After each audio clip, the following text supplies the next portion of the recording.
Ito si Brenda. Siya ay mabait, matalino, masipag at palaging nakakakuha ng mataas na grado.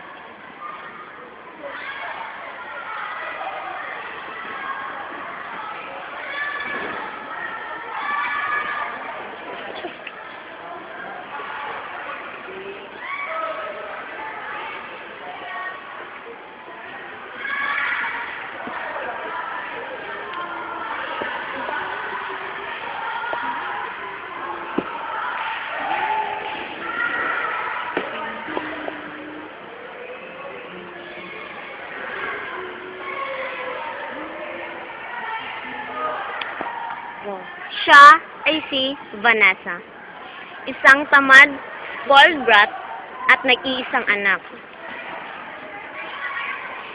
Mag-best friend sila ni Brenda. Magkaiba ng mga ugali.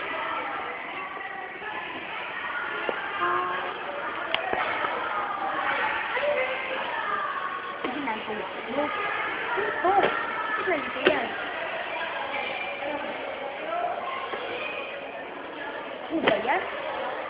Punta nga tayo dun sa puno, mag-bowling na lang. Ano ba? Nag-aaral ako eh. Teka, di ba may assignment tayo? Hindi ka na naman mag-assignment mo. Hahay, mangungopia ka na naman. Hahay, bukon ka talaga ba?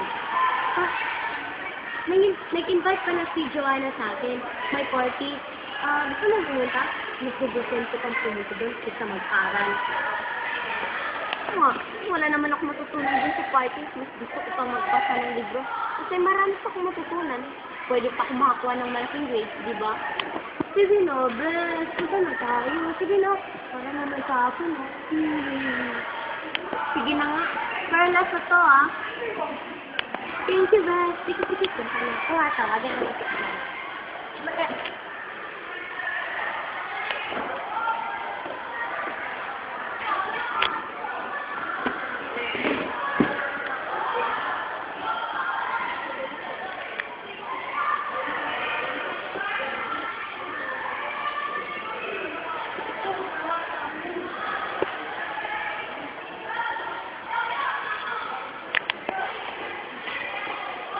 Sa susunod na araw, Baklay.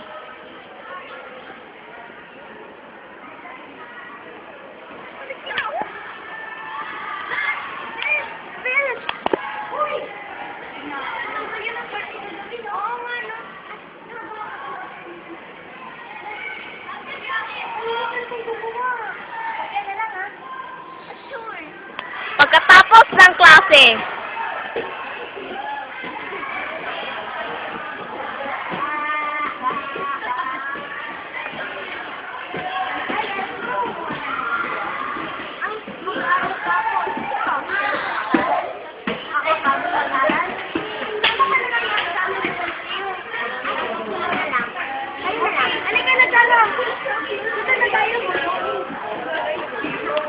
sa mga sumusunod na araw, nagkaroon sila ng mga pagsusulit at saka test. Si Vanessa ay palaging nakakakuha ng 0, habang si Brenda naman ay nakakakuha ng mataas na marka. Pagkatapos ng first quarter, nakuha na nila ang kanilang mga resulta sa grado.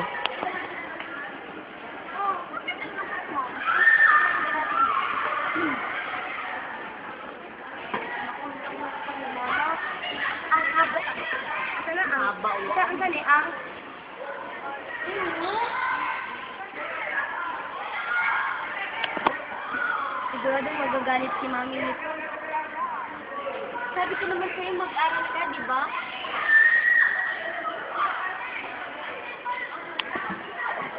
Sabi ko naman sa'yo mag-aral ka, di ba? Sayang yung ginastos ng mga magulang mo. Di ba pawis pa naman ang pinagtrabawan nila?